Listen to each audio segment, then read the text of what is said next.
இப்போது 2 நாளாக எலெக்ஷன் ஃபீவரை விட ஜாஸ்தியாக இருக்கிறது ஜனநாயகனை பார்த்துட்டியாப்பா? வந்துருச்சுப்பா, ஃபோன்லேயே வந்துருச்சு. ஆமாம், போட்டாங்க, அவ்வளோதான், லீக் ஆகிடுச்சு. ஜனநாயகம் லீக் அவுட் ஆகிடுச்சு.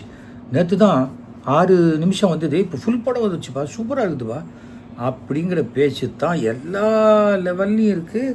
நான் இன்றைக்கி வாக்கிங் போகும்போது காலங்காத்தால் 6 மணிக்கு ஒரு 3 பசங்க உட்காந்து ஜனநாயகன் பார்த்துட்ருக்காங்க ஃபோனில்.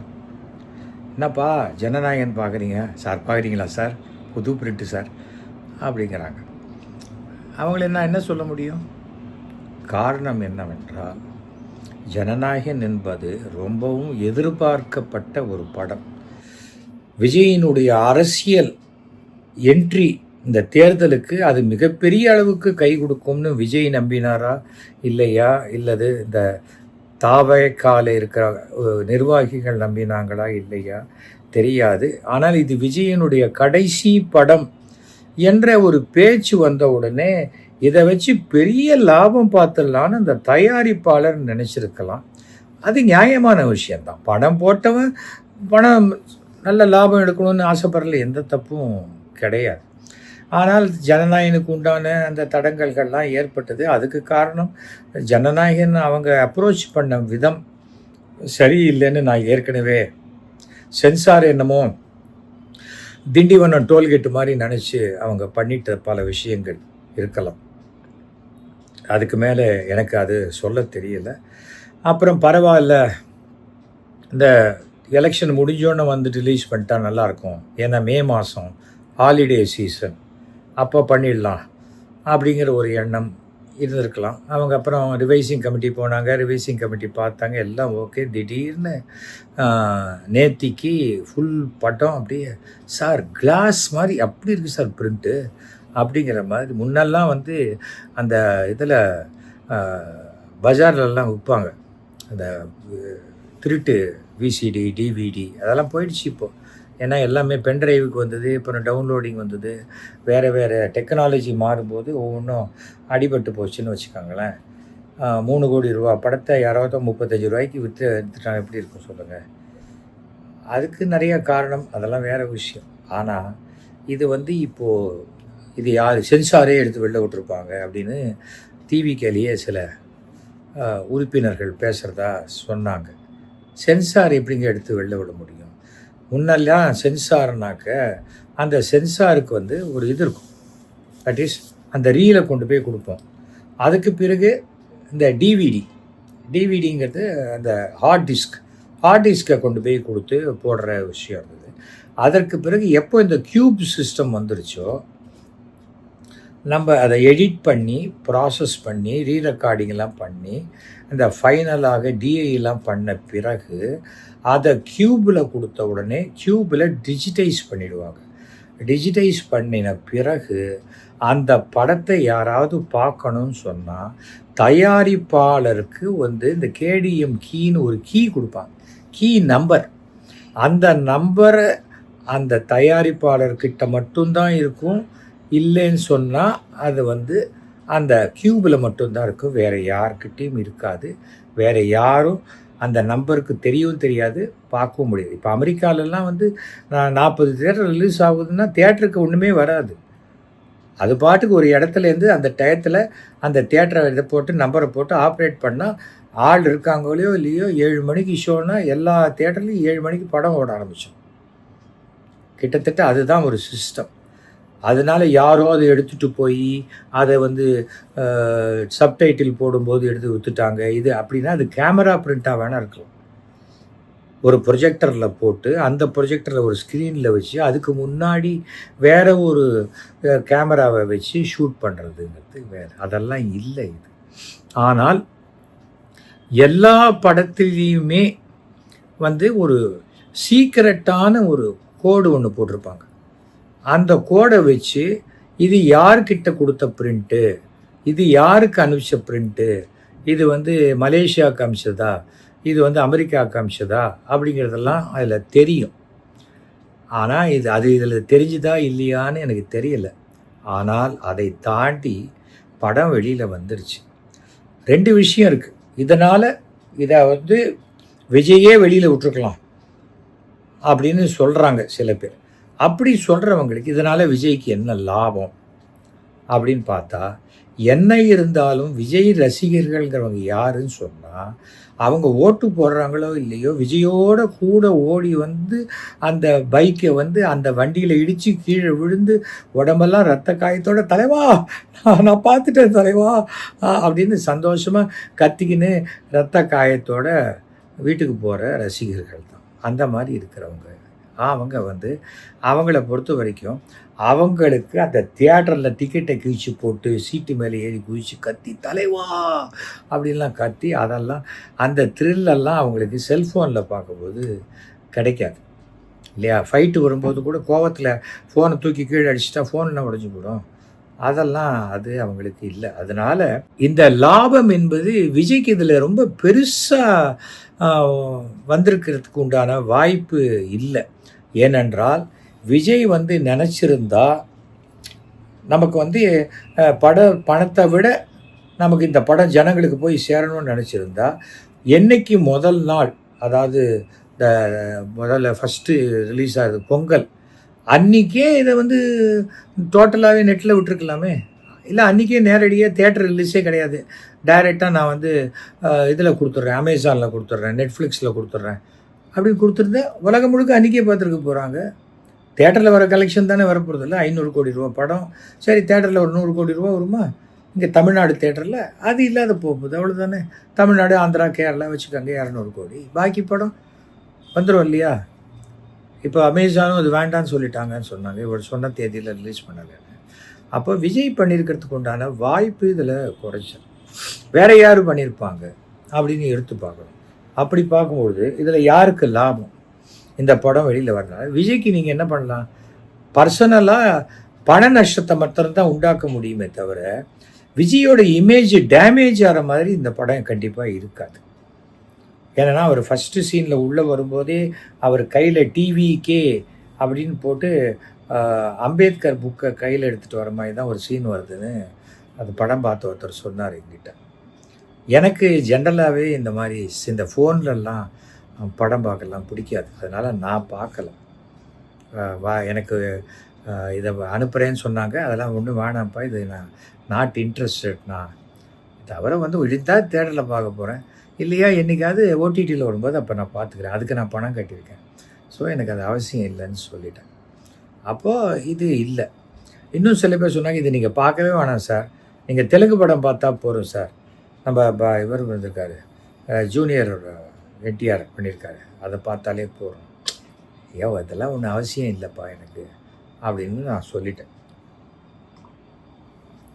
அப்போது அந்த மாதிரியான இன்னொரு ஆங்கிள் எடுத்து பார்க்கும்பொழுது வேற யாரோ உள்ளுக்குள்ளே இருக்கக்கூடிய ஒருவர் மிகப்பெரிய ஒரு பணத்துக்கு ஆசைப்பட்டு இந்த டிஜிட்டைஸ்டு வெர்ஷன், அதாவது கியூபுக்கும் போகிறதுக்கு முன்னாடி எடிட்டிங்கில் முடிஞ்சு எடிட்டர்கிட்டேருந்து அதுக்கு பிறகு தான் டிஐ போயிட்டு டிஐலேருந்து அந்த எடிட்டர் அப்ரூவ் பண்ண பிறகு that will go to queue. So கியூப்லேருந்து வெளியில் வரத்துக்கு வாய்ப்பே கிடையாது. அவங்களுடைய க்ரெடிபிலிட்டி போயிடுச்சுன்னா அவ்வளோதான், டோட்டலாக அந்த பிஸ்னஸே அவங்களால பண்ண முடியாது. அதனால் அது வாய்ப்பு கிடையாது. அப்படி இருக்கும்போது யார் எடிட்டர் எடுத்து பண்ணியிருப்பாரானா கண்டிப்பாக பண்ணியிருக்க மாட்டார். ஏனென்றால் பண்ணியிருக்க மாட்டார்னா எடிட்டருக்கு உண்டான பேமெண்ட் எல்லாம் கொடுத்துருக்க போகிறாங்க. பேமெண்ட்டே கொடுக்கலன்னா கூட அவர் யூனியனில் சொல்லி படம் ரிலீஸ்க்கு முன்னாடி கண்டிப்பாக வாங்கிட முடியும். அதனால் அவங்க தவறும் எல்லாருக்கும் அதை தாண்டி விஜயோடு இருக்கக்கூடிய ஒரு நட்பு போயிடக்கூடாதுன்னு நினைக்கிறவங்க இருப்போம். அரசியலில் வேறு வேறையாக இருக்கலாம். இப்போ நான் விஜயோட விரோதியா கிடையாது, ஆனால் விஜயோடைய கொள்கைகள் எனக்கு ஒத்து வரலை. விஜய் இப்போ அரசியலுக்கு வர்றது சரியில்லைங்கிறது என்னுடைய கருத்து. அதை ஜூன் மாதம் அவரே உணர்வார், அது வேறு விஷயம். ஆனால் இந்த படம் இல்லையா வெளிநாட்டுக்கு யாருக்காவது கொடுத்து அந்த லாஸ்ட் மினிட்டில் படம் வரலன்னொன்னே இப்போ ஹோல்டு பண்ணி வைங்க சார், ரிலீஸ் பண்ணப்புறம் பண்ணிக்கலாம் அப்படிங்கிற மாதிரியான ஒரு கண்டிஷனில் ஒருவேளை அவங்க இன்வெஸ்ட் பண்ணி என்னடா இவ்வளோ இன்வெஸ்ட் பண்ணிட்டோம், பணமும் வரல படமும் வரல, நம்ம கொடுத்துட்டா என்னன்னு அவங்க கொடுக்குறதுக்கு ஒரு வாய்ப்பு இருக்கிறது. ஏன்னா பணம் போட்டவங்க அவங்களுக்கு அந்த பணத்துடைய அருமை அவங்களுக்கு தான் தெரியும். இவங்க எத்தனை நாளைக்கு நான் வெயிட் பண்ணுறது? ஒன்று இந்தா எனக்கு வேணாம், பணத்தை திருப்பி கொடு அப்படின்னுங்கிறதும் இல்லை. அப்படின்னு சொன்னால் வெளிநாடுனா எந்த வெளிநாடு சொல்லுவீங்க? Singapore, Malaysia, Sri Lanka, Australia, America, Canada, அப்புறம் யுஏஇ. இப்போ யுஏஇயில் இருக்கிற பிரச்சனையில் இதெல்லாம் போய் அவங்க பண்ணுவாங்களா தெரியாது. ஏன்னா அவங்களுக்கே அன்றைக்கி ஷோ நடக்குமா நடக்காதா, எப்படி இருக்கும், ஈரான் பிரச்சனை என்ன அப்படிங்கிற அளவுக்கு அவங்க இருக்கிறாங்க. ஸோ அதுவுலேயும் எனக்கு தெரியல. அப்படியெல்லாம் இருந்தால் கூட அதை நாம் இங்கேருந்து கண்ட்ரோல் பண்ண முடியாது. தவிர இது கூகுள் டிரைவ்லேயே வந்திருக்கு. கூகுள் டிரைவில் வந்திருக்குன்னு சொன்னால் கூகுள் டிரைவில் இவங்களே ஸ்டாப் பண்ண முடியுமே, இது என்னுடைய காப்பிரைட்டு அப்படின்னு சொல்லி ப்ரொடியூசரே ஸ்டாப் பண்ண முடியும். ஆக்சுவலாக ப்ரொடியூசர் இன்றைக்கி சிரஞ்சீவியை வச்சு ஒரு படம் பூஜை போடுறதா இருந்தாராம் இந்த படத்துடைய ப்ரொடியூசர். ஆனால் இந்த படம் நெட்டில் டோட்டலாக ரிலீஸ் ஆகி ஏகப்பட்ட நஷ்டம் வரணுன்னா அந்த மன வருத்தத்தில் இன்றைக்கி சிரஞ்சீவி பட பூஜையை தள்ளி வச்சுட்டாராம். ஸோ இப்படிப்பட்ட சூழ்நிலையில் இதை யாரும் பார்க்காதீங்க அப்படின்னா அது கேட்கவே மாட்டாங்க. பார்க்காதீங்க, மேலேருந்து ஹெலிகாப்டர்லேருந்து ரூபா நோட்டாக விழுதுன்னா ஐயோ யாரும் எடுக்காதீங்கப்பா அப்படின்னா யார் கேட்பாங்க? அது கேட்க மாட்டாங்க. ஏன்னா அது மனித மனம். நம்மளே ஒரு ஷோக்கு டிக்கெட் வாங்குவோம், அடுத்த ஷோ தான் போக போகிறோம். ஆனால் அதுக்கு முந்தின ஷோவில் கிளைமேக்ஸ் சீன் நடக்கும்போது யாராவது ஒரு கதவை திறந்து வந்தால் அப்படியே எட்டி பார்ப்போம். எதுக்கு? அடுத்த படம் ஷோ தான் பார்க்க போகிறீங்க, அதுக்கு தான் சீட்டு வேலை இருக்குது, உங்களுக்கு நல்ல இடம் கொடுத்துருக்காங்க, ஏசியில் உட்கார போகிறீங்க, அப்படி எப்படி எட்டி பார்க்கணும்? அதான் மனசு அந்த மனசை மாற்ற முடியாது. இதனால் ஏற்படக்கூடிய நஷ்டத்தை அந்த தயாரிப்பாளர் தாங்கி கொடுத்தான் ஆக வேண்டும். சிசிடிவிலாம் என்ன பண்ணணும்னா குற்றம் என்ன நடந்ததுன்னு காமிக்குமே தவிர, குற்றவாளியை காமிக்குமே தவிர, குற்றவாளியை ஓடி போய் அது பிடிச்சி கொடுக்காது, குற்றவாளிக்கு அது தண்டனை வாங்கி கொடுக்காது. அந்த மாதிரி தான் இதே ஆக மொத்தம் நடந்து போச்சு. இதே அவருக்கு இந்த கிரகப்பயிற்சி சூழ்நிலையாக இருக்கலாம், என்னவாக இருக்கலாம். ஆனால் அது இது நடந்திருக்கக்கூடாது. எந்த தயாரிப்பாளருக்கும் எந்த நடிகனுக்கும் இது நடக்கக்கூடாது. ஏன்னா இப்போ இந்த படத்துக்கு ஒரு முழு பேமெண்ட்டையும் விஜய் வாங்கியிருப்பார்லாம் என்னால் சொல்ல முடியாது. படம் ரிலீஸ் போது தான் கொடுப்பாங்க, செட்டில் பண்ணுவாங்க. படத்தில் இவ்வளோ பிரச்சனை இருக்கும்போது அவர் எப்படி அந்த பணத்தை கொடுப்பாரு? அதனால் உங்களுடைய அரசியல் என்ட்ரினால தான் என் படமே நாசமாக போச்சு, என்னால் எதுவுமே கொடுக்க முடியாது, இந்த படத்துடைய செலவையும் நீங்கள் எடுத்துக்கிட்டு அந்த நான் போட்ட பணத்தை பத்திரம் திருப்பி கொடுங்கன்னு தயாரிப்பாளர் கேட்குறதுக்கும் ஒரு வழிமுறை இருக்குது. அதனால் ஒரே ஒரு விஷயம், இது நடந்திருக்கக்கூடாது, ஆனால் நடந்துருச்சு. பார்க்குறவங்களை யாரையும் தடுக்க முடியாது. அவன் ஃபோனுக்கு வருதுன்னா பார்த்துட்டு அவன் எரேஸ் பண்ணிட்ட போகிறான். எத்தனை ஃபோன் தமிழ்நாட்டில் மட்டுமே கிட்டத்தட்ட எனக்கு தெரிஞ்சு 1 கோடி ஃபோன் இருக்கலாம். தமிழ்நாட்டில் மட்டுமே சொல்கிறேன். ஏன்னா 10 கோடி ஜனங்களில் 1 கோடி விட்டு ஃபோன் கண்டிப்பாக இருக்கும். அந்த 1 கோடி பேரில் கிட்டத்தட்ட ஒரு 40 லட்சம் 50 லட்சம் பேராவது பார்த்துருப்பாங்க. தமிழ்நாடே எப்படின்னா ஆந்திரா, கர்நாடகா, கேரளா, இவனுக்கு தெரிஞ்ச உறவுக்காரன், இவனுக்கு தெரிஞ்ச ஃப்ரெண்ட்ஸு, அந்த ஸ்டேட்டு ஃப்ரெண்டு, அந்த ஆஃபீஸ் ஃப்ரெண்டு, அத்தனை பேருக்கும் டடான்னு அடித்து தள்ளியிருப்பாங்க. ஏன்னா வாட்ஸ்அப்பில் தான் வரதாமே அது ஒரு 1 ஜிபியோ ஏதோ ஒன்று வருது போல் இருக்குது. அது மாதிரி வந்ததுன்னா அதை ஒரு டவுன்லோட் பண்ண ஒரு பென்ட்ரைவ்லேயே டவுன்லோட் பண்ணி வச்சுட்டா அவ்வளோதான், நீங்கள் தான் அந்த படத்துக்கு ஓனர், அவ்வளோதான். அப்படியே யாராவது இதை யார் உங்களை கேட்க போகிறாங்க? யாரும் கேட்க மாட்டாங்க. அது ஒன்று. இப்போ இந்த டயத்தில் யாருக்கு ஓட்டு போடுறதுன்னு கேட்பாங்களா? இல்லை விஜய் எனக்கு ஓட்டு போடு, எல்லார் வீட்லேயும் நான் இருக்கேன் அப்படின்னா விஜய் அது எந்த நேரத்தில் சொன்னாரோ தெரியாது. இந்த படம் லீக் ஆகி அத்தனை பேர் வீட்டுக்கும் அவர் ஃப்ரீயாக உள்ளே போயிட்டார். பாவம், காசு வந்திருக்கணும், வந்திருக்காரு, வரத்துக்கு வாய்ப்பு இல்லை. படம் எப்படி இருக்குது அப்படின்னு 2-3 பேரை கேட்டேன், அவங்க சொன்னாங்க. ஆனால் அதை நான் இங்கே சொல்கிறது நல்லாக இருக்காது. ஏன்னா அது நம்ம வேலை கிடையாது. ஆனால் இப்படிப்பட்ட ஒரு படம், பெரிய முதலீட்டில் போடுற படம் வெளியில் வர்றது தமிழ் இண்டஸ்ட்ரிக்கு நல்லது அல்ல. யாரோ ஒருத்தன் கண்ணு தானே போனால் போட்டோம் அப்படின்னா நாளைக்கு நம்ம கண்ணும் இதே மாதிரி போவதுக்கு உண்டான வாய்ப்புகள் அதிகம். இந்த டெக்னாலஜியில் யார் இதை அனுப்பிச்சான் அப்படின்னு கண்டுபிடிக்க முடியாமல் தண்டிக்கப்பட முடியவில்லை என்றால் இதற்கு பிறகு யாருக்கு இது நடந்தாலும் அதுவும் கண்டுபிடிக்கப்பட முடியாது. இது மாதிரி நடக்காமல் இருக்கிறது நல்லது. யாரோ ஒருத்தர் இது நான் பார்க்குறவன் இப்போ இதெல்லாம் நமக்கு வேணாம்ப்பா தியேட்டர்லேயே போய் பார்த்துக்கலாம்னு நினைக்கிறவங்க பார்ப்பாங்க. விஜயோடைய ரசிகர்கள் அவங்க தியேட்டரில் போய் பார்க்குறத தான் விருப்பப்படுவாங்கங்கிறது என்னுடைய கணிப்பு. இருந்தாலும் முன்னாடியே வராத படத்தையே முன்னாடி பார்க்கக்கூடிய வாய்ப்பு கிடைக்குதே அப்படின்னு பார்த்தாலும் பார்க்கலாம். ஆக மொத்தம் ஜனநாயகன் பார்த்து சந்தோஷப்பட்டவங்களுக்கு என்னுடைய வாழ்த்துக்கள். அதெல்லாம் நான் பார்க்க மாட்டேன்ப்பா தப்பு அப்படின்னு சொல்கிறவங்களுக்கு என்னுடைய பாராட்டுதல்களையும் நான் தெரிவித்துக் கொள்கிறேன். ஆக மொத்தம் இதில் கேஸ் எல்லாம் கொடுத்துருக்காங்க. அப்புறம் சைபர் கிரைம்ஸ்லலாம் கொடுத்துருக்காங்கன்றாங்க. எங்கள் வீட்டுக்கு கூட 80 தடவை நேற்றுக்கு 80வது தடவை எங்கள் வீட்டில் மத்தியானம் கரெக்டாக 1:15 மணிக்கு குண்டு வெடிக்கும்னு சொல்லி 1:30 மணிக்கு தான் எங்களுக்கு சாப்பாடு போடுவாங்க. கரெக்டாக 1:15 மணிக்கு குண்டு வெடிச்சதுன்னா அப்புறம் எப்படா சாப்பிட்றதுன்னு யோசித்தேன். வழக்கப்படி அது சும்மா ஒரு டுபாக்கூர் மெயில்னு வச்சுக்கோங்களேன். அது அப்புறம் பார்த்தா நேற்றுக்கு ரஜினிக்கும் நம்ம தனுஷுக்கும் வந்திருக்கு அப்படிங்கிறாங்க. ரஜினியும் தனுஷும் ஒருத்தர் பார்த்தே ரொம்ப நாளாக இருக்கும். ஆனால் குண்டு வைக்கிறது மட்டும் 2 பேருக்கு சேர்த்து வைக்கிறேன்னு சொல்லி வைக்கிறான். இது யாரோ ஒருத்தன் பண்ணுறான், ஒரு டார்க் வெப்லேருந்து பண்ணுறான். அது யாராக இருந்தாலும் கண்டுபிடிக்க முடியாத ஒன்று. அமெரிக்கா யாருக்குமே தெரியாத ஒரு ரகசியமான ஒரு விஷயத்தை கண்டுபிடித்து இன்றைக்கி அவர்களாலேயே தடுக்க முடியாத ஒரு வெப்சைட்டாக மாறிவிட்டது அந்த டார்க் ஜோன்.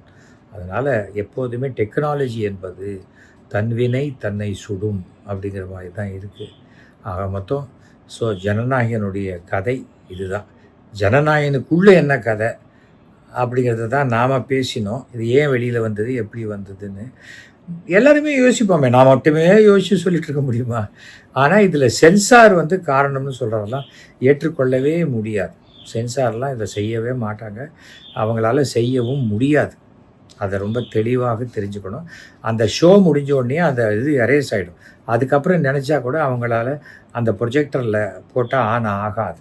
இதை ஃபஸ்ட்டு ஏன்னா சென்சார் பார்க்கணுன்னா கூட அந்த சென்சாருக்கு அந்த தியேட்டருக்கு நம்ம ப்ரொடியூசர் பணம் கட்டி ப்ரொடியூசர் தான் இந்த கீவேர்டை கொடுத்தா தான் அது ஓப்பன் ஆகும் க்யூப்பில். அதனால் சென்சார் மேலே ஒன்று தயாரிப்பாளரே கொடுக்கணும், இல்லையா வெள்ளுக்குள்ளே இருக்கிற யாராவது கொடுக்கணும், இல்லையா பொறாமை பிடிச்சி வேறு யாராவது உள்ளுக்குள்ளே இருக்கிறவங்கள விலைக்கு வாங்கி இதை பண்ணியிருக்கணும். அதை தவிர வேறு வாய்ப்பே கிடையாது. இன்னொரு முக்கியமான ஒரு விஷயம் ஆதவ அர்ஜுனா அவர் சொல்லியிருக்காரு, இது திமுகவுடைய சதி அப்படின்ட்டு இருக்காரு. போகிற போக்கில் பார்த்தா இந்த டிவிக்கில் யாருக்கு பாத்ரூம் வரலைன்னாலும் அது திமுக சதி அப்படின்னு சொல்லக்கூடிய அளவுக்கு மனோபாவம் அவங்களுக்கு வந்துடும் நினைக்கிறேன். அது என்னவோ தெரியாது, ஆரம்பத்துலேருந்தே இப்படி தான் இருக்காங்க. இது நம்ம நிஜமாகவே ஒரு பிரச்சனைனா அந்த பிரச்சனையினுடைய மையக்கரு எது அப்படின்னு பார்த்து அணுகினா இப்படி வாய் போன போக்கில் திமுக சதி திமுக சதி திமுக தான் திமுக தான் திமுக தான் அப்படின்னா கீழ்ப்பாக்கத்தில் தான் போய் உட்காரணும். கடைசியில் அப்படி தான் நடக்கும். ஆகவே இதுதான் ஜனநாயகனை பற்றிய என்னுடைய கருத்து. ஓகேயா? அப்படி பேசுவோம், ஒவ்வொரு விஷயங்களாக நம்ம பேசுவோம். ஓகே, அப்புறம் மறந்துடாதீங்க, 23ஆம் தேதி நேராக போய் காலையில் 7 மணிக்கு போய் ஓட்டு போட்டுருங்க. ஓட்டு போடுவது நம்முடைய கடமை, புரியுதா? மறந்துடாதீங்க. யாருக்கு ஓட்டு போடணும் அப்படிங்கிறத நீங்கள் தீர்மானிங்க. நானும் சொல்லிட்டேன். ஓகேயா? இப்போ பின்னாடியே இருக்கார், அவருக்கு தான்.